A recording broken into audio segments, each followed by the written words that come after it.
오늘은 이제 지난번 매부르코 영상처럼 실제 사례들을 가지고 자세히 설명드릴 예정입니다. 만약에 지난번 매부르코 영상이 궁금하신 분들은 여기를 클릭해 주시면 바로 보실 수 있을 거예요. 오늘은 그리고 일반인을 대변해서 이제 민지 씨께서 특별히 출연해 주셨고요. 이제 여러분들이 궁금해하실 법한 질문들을 이제 대신 좀 해드릴 예정입니다. 안녕하세요, 민지 씨. 안녕하세요. 네. 민지 씨도 복코에 대해서는 많이 들어보셨을 텐데 실제로 어떤 코를 복코라고 하는지 잘 모르실 수도 있을 것 같아요. 혹시 복코가 뭔지 알고 계신가요? 네, 복코에 대해서는 많이 들어봤는데 정확히 어떤 코를 복코라고 부르는지는 자세히 몰랐거든요. 혹시 큰 코나 넓은 코면 모두 다 복코라고 부르는 건지 알려주실 수 있으실까요? 우리가 흔히 복코라고 이야기할 때는 이제 큰 코랑 헷갈리기 쉬운데 일반적으로 코 아랫부분, 요 코 끝 부분이 큰 경우 우리가 흔히 주먹코라고 부르는 경우만 복코로 따로 이야기를 할 수가 있어요. 그래서 복코는 특히 코끝을 이루는 연골이나 피부가 두꺼운 경우를 이제 복코에 해당한다고 얘기할 수가 있고요.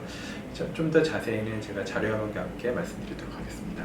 자료화면을 보시면 일단 정상적인 코, 그러니까 복코가 아닌 작고 이제 크지 않은 코를 보시면은 코끝 자체에 피부도 두껍지 않고 그 다음에 코끝을 이루는 연골 이름을 콧날개 연골 혹은 비익 연골이라고 하는데 비익 연골도 크지 않고 가운데로 모여 있는 코를 말합니다. 하지만 복코의 경우에는 이 두 가지가 모두 좀 벌어져 있는 경우를 말하는데 유형을 나누게 되면 첫 번째로 피부가 두꺼워서 코끝이 벌어진 경우, 그 다음에 두 번째로는 연골 자체가 크고 그 다음에 벌어져 있는 경우, 그 다음에 세 번째로는 코끝에 피하 지방이나 근육 조직들이 많고 섬유 조직이 많아서 코가 커 보이는 경우, 그 다음에 네 번째로는 이전 코 수술로 인해서 흉터 조직이 많이 생기면서 코가 뭉개진 경우, 이렇게 네 가지로 나눌 수가 있겠습니다. 생각보다 복코라고 하면 그냥 큰 코인 줄만 알았는데 생각보다 많은 유형이 있네요. 혹시 한국 사람들한테 가장 흔하게 나타나는 복코 유형이 뭔지 알 수 있을까요? 네. 한국 사람들은 연골이 큰 경우보다는 주로 피부가 두껍고 그 다음에 지방이나 피하 조직 자체가 많아서 생기는 복코가 거의 대부분을 차지한다고 볼 수가 있습니다. 그럼 유형에 따라서 혹시 수술 방법도 달라질까요? 그렇죠. 보통 서양인들은 연골이 큰 경우가 많은데요. 연골이 큰 경우에는 연골을 자르고 접어주고 묶어주면 돼요. 사실은 이 수술은 좀 간단하다고 볼 수 있는데 동양인이나 한국인 같은 경우에는 연골이 아니라 겉에 둘러싸고 있는 피부랑 그 다음에 지방이 많기 때문에 이런 경우에는 지방이나 어느 정도 안쪽에 섬유 조직을 제거해 줄 수는 있는데 그것만으로는 충분하지 않아서 대부분의 동양인들은 코끝 자체가 조금 높아져야지 코가 교정이 될 수 있다고 할 수 있어요. 그래서 이제 본인이 어떤 유형에 해당하는지는 병원에 가셔서 상담을 받아보고 그 유형에 따라서 수술 방법이 바뀔 수 있기 때문에 정확한 상담이 필수라고 할 수 있겠습니다. 복코 수술은 좀 큰 수술이라고 생각해서 어렵게 좀 다가오지 못하는 경우가 많으신데 혹시 수술 시간이라든지 회복 기간 같은 거 좀 알려주실 수 있으실까요? 네. 복코 수술이 뭐 엄청 오래 걸리는 수술은 아니고요. 보통 제가 수술하는데 1시간에서 2시간 정도 걸리는데 복코도 넉넉하가 2시간 정도면 끝나요. 그리고 마취는 보통 수면 마취를 진행을 하는데 이제 원하시는 분들은 국소 마취로도 가능하고요. 그리고 입원 치료는 필요 없으시고 수술 끝나고 바로 당일날 귀가하실 수 있으시고 보통 실밥이랑 부먹은 일주일째 제거할 수 있어요. 일주일째 제거하고 나면은 큰 붓기는 다 빠진 상태이고 잔붓기가 남아있기 때문에 바로 일상생활로 복귀하시는 데는 전혀 문제가 없습니다. 생각보다 그렇게 어려운 수술은 아니네요. 네, 그러네요. 원장님이 진행하셨던 복코 사례가 되게 많은 걸로 아는데요. 혹시 수술하신 케이스를 오늘 보여주시면서 얘기해 주신다고 들었는데 저도 지금 궁금해가지고 빨리 볼 수 있을까요? 네. 이번에도 제가 실제 복코 교정한 사례들을 사진으로 보여드리면서 설명드리도록 하겠습니다. 자, 그럼 보실까요? 자, 첫 번째 보여드릴 사례자분은 작년도 여름쯤에 수술하신 분인데 사실 한국 분들은 대부분 연골만 큰 경우는 없고요. 피부가 두껍고 그 다음에 지방이 많은 경우에 해당을 해요. 그래서 이분 같은 경우에 마찬가지로 피부가 두껍고 그 다음에 지방도 많고 약간의 매부리 있어서 같이 교정을 한 그런 케이스입니다. 네, 두 번째 분도 작년 2월쯤에 이제 수술하신 분인데 마찬가지로 피부가 두꺼워서 정면에서 봤을 때 코끝이 넓고 많이 벌어져 보이고요. 옆에서 봤을 때는 코끝이 낮기 때문에 마치 매부리가 있는 것처럼 그렇게 보이기도 해요. 그 다음에 턱 자체가 약간 무턱이 같이 동반되어 있는 경우도 있어서 무턱도 함께 교정을 해드렸습니다. 네, 세 번째 케이스입니다. 세 번째 케이스는 코끝 자체가 마찬가지로 피부가 두꺼워서 많이 벌어져 있고 넓어져 있고요. 일단 보시는 것처럼 콧대도 좀 많이 낮은 이제 그런 경우에 해당한다고 볼 수 있어요. 이분이 진짜 제가 생각했던 복고의 대표적인 모습인 것 같은데 네. 살짝 들려 보이는 듯한 모습도 있는데 맞을까요? 아, 네. 이분은 코 자체가 콧대도 낮고 코끝도 워낙에 낮으면서 상대적으로 입이 나와 있기 때문에 코가 약간 들린 것 같은 그런 짧은 코, 들린 코의 모습도 같이 가지고 있어요. 네, 맞습니다. 예, 네 번째 사례자분 보시겠습니다.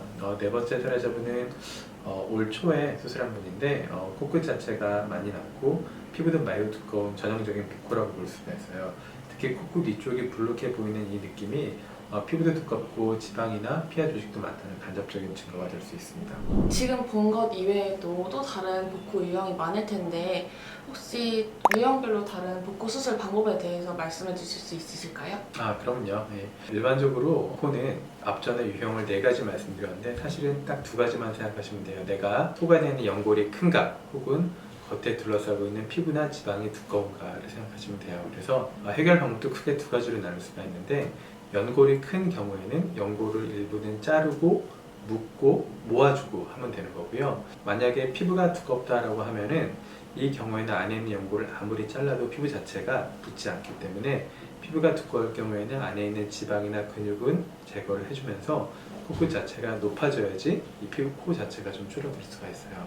그래서 해결 방법은 안에 있는 연골을 줄여주는가 혹은 밖에 있는 피부가 두꺼운 경우에는 코끝을 높여주는가 이렇게 2가지로 생각해 볼 수가 있겠습니다. 그럼 복코는 어떤 재료를 사용해서 교정하는지 궁금하거든요. 혹시 보형물을 사용하기도 하나요? 복코라는 거는 코끝 자체가 이제 큰 경우에 해당하기 때문에 이제 코끝을 좀 높이면서 해결을 해야 되는데 보통 코끝을 높이는 거는 보형물보다는 연고를 써서 높이는 게 일반적이에요. 그래서 코끝을 높이는 데 쓸 수 있는 연골은 3가지가 있는데 귀연골, 그다음에 코 안에는 비중결이라고 하는 연골이 있고요. 그다음에 가슴에 떼는 늑연골 이렇게 3가지 중에 하나를 선택하게 되고 혹은 3가지 중에 하나만 쓰는 게 아니라 2가지 혹은 3가지를 컨비네이션해서 코끝을 높일 수도 있어요. 그리고 코끝 자체가 높아진 다음에 다시 낮아지게 되면은 복코 교정 효과가 떨어질 수 있기 때문에 다시 낮아지지 않도록 조금 튼튼하게 올려주는 게 중요하다고 볼 수 있고요. 또 하나는 코끝만 높아지게 되면은 콧대랑의 그 밸런스가 맞을 수 있기 때문에 코끝을 높이면서 밸런스에 맞게 콧대 같은 경우에는 보형물을 사용해서 높일 수도 있습니다. 네, 그러면 앞에 말씀드렸던 4명의 사례자분이 수술 후에 어떤 모습으로 변화했는지 한번 보시면서 설명드리도록 하겠습니다. 네, 첫 번째 사례자분은 매부리가 좀 있었기 때문에 제가 매부리를 조금 다듬었고요. 코끝을 높인 것은 비중격 연골과 귀연골을 사용해서 높였습니다. 콧대가 약간 낮아서 실리콘 보형물을 사용해서 높여드렸고요. 그래서 코끝도 많이 줄어들었고 옆에서 봤을 때에도 라인이 부드럽고 아름답게 잘 나오게 된 것 같습니다. 네, 다음에 2번째 케이스 설명드리겠습니다. 이분 같은 경우에는 콧대가 낮다기보다는 코끝 자체가 주저앉아 있고 벌어져 있는 복코였기 때문에 코끝을 높이는 것만으로 복코를 해결하였고 코끝 높이는 재료는 마찬가지로 비중격 연골과 귀연골을 사용했습니다. 콧대에는 보형물이 들어가지 않았고요. 그 다음에 턱 자체가 무턱이어서 턱에는 실리콘 보형물이 들어가서 무턱을 해결을 하였습니다. 만약에 이 경우에 코끝만 높아지고 턱끝이 높아지지 않으면은 코가 너무 커 보일 수 있기 때문에 턱끝 자체를 높여주는 게 코가 커 보이는 것을 방지해주는 이제 좋은 역할을 할 수가 있습니다. 다음은 3번째 사례자분 보시겠습니다. 3번째 분 같은 경우에는 코끝 자체가 약간 들려있는 느낌도 갖고 있었는데요. 그래서 코끝을 단순히 높여주면서 줄여줄 뿐만 아니라 약간 들려준 것도 내려주면서 줄여주었고요. 코끝을 높이고 그 다음에 내려주는 재료는 마찬가지로 비중격 연골과 귀연골을 사용했고요. 그 다음에 콧대에는 여기 미간 기준 약 3mm 정도 되는 실리콘 보형물을 사용해서 콧대를 같이 높여주었습니다.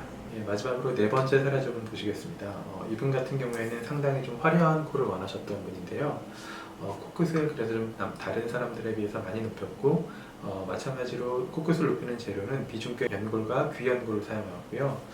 콧대도 낮았기 때문에 미간 기준 약 2.5mm 정도 되는 실리콘 보형물을 사용해서 같이 높였습니다. 네, 지금까지 4명의 사례자분을 보셨는데 좀 궁금증이 많이 해결되셨어요? 네, 생각보다 어려운 수술이라고 생각했는데 저는 차이를 보니까 교정이 되게 잘 된 것 같아요. 첫 번째로 제가 궁금한 게 저 네. 같은 경우에는 피어싱이 되게 많이 뚫려 있거든요. 네. 혹시 귀 연골을 사용해야 되는데 귀에 피어싱이 많이 뚫려 있다면 어떻게 할까요? 그런 경우가 상당히 많아요. 근데 이제 귀 연골은 아무 부분이나 쓸 수 있는 건 아니고요. 연고를 뗀 후에 귀 모양의 변화가 최소화되는 부분만 될 수가 있는데 그 부분을 의학용어로 콘카라고 부르는 부분이 있거든요. 대부분 피어싱은 콘카보다는 우리가 흔히 귓볼이라고 부르는 부분 혹은 귓바퀴라고 부르는 부분에 하기 때문에 제 그 경험상 콘카라는 부분에 피어싱이 된 경우는 거의 본 적이 없어요. 그래서 그 부분만 멀쩡하다고 한다면 귀연고를 떼는 데에는 아무 지장이 없습니다.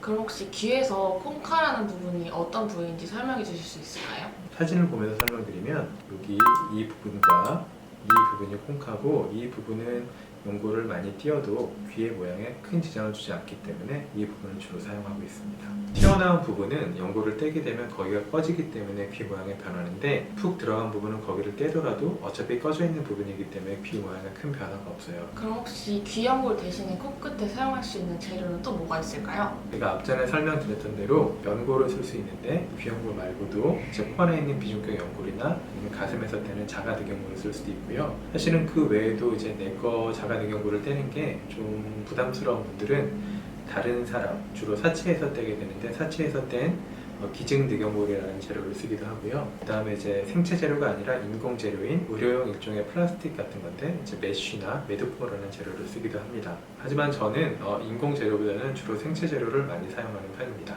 그럼 혹시 피부가 얇으면 코끝에 연골이 비치기도 하나요? 네, 아무래도 피부가 얇으면요 연골이 좀 비칠 수가 있어요. 일반적으로 코끝이 너무 높다거나 피부가 얇을 때에는 연골이 좀 비치는 경우가 있습니다. 그럼 혹시 시간이 지나면서 비침 현상이 없어지기도 할까요? 그런 경우도 있지만 거의 대부분은 비치는 현상이 없어지지는 않는 것 같아요. 그래서 이거를 해결하기 위해서는 애초에 코끝을 높일 때 지나치게 높이면 안 되고요. 혹은 피부가 얇을 때에는 피부 안쪽으로 자가진피나 혹은 인조진피를 대어서 피부 얇은 것을 커버를 해주면은 이제 코끝이 연골에 비쳐 보이는 것을 이제 방지할 수가 있어요. 아 그리고 이건 여쭤봐도 될지 모르겠는데 네. 제가 만약에 친구랑 같이 코 수술을 하려고 한다면 친구가 쓰는 자가늑이 이제 생각보다 양이 많을 거 아니에요? 네. 거기서 떼서 저도 같이 사용할 수 있을까요? 매우 위험한 발상이고요. 여러분 그런 발상은 하시면 안 되고요. 남의 연골을 자기 코에 넣는 거는 이제 기증늑연골이라는 게 있긴 있는데 보통은 특수한 방사선이나 약품 처리를 하기 때문에 가능한 것이거든요. 그래서 일반적으로 친구 연골 쓰고 남은 거를 내 코에 넣으면은 절대로 안 되는 일이니까 그런 생각은 하지 않으시기를 바랍니다. 네, 궁금한 건 좀 해결이 되셨나요? 네, 일단 제가 궁금한 건 다 해결된 것 같아요. 네, 시청자 여러분들도 영상 보시면서 궁금한 게 있으시면 언제든지 댓글 달아주시면 저희가 보고 댓글로 혹은 영상으로 답변을 드리도록 하겠습니다. 오늘은 복코에 대해서 함께 알아봤는데요. 다음 시간에는 또 다른 코의 유형으로 영상과 함께 그리고 사례와 함께 찾아뵙도록 하겠습니다. 민지 씨도 오늘 함께 해주셔서 감사합니다. 감사합니다. 예, 감사합니다. 네, 여러분 오늘도 시청해주셔서 감사합니다.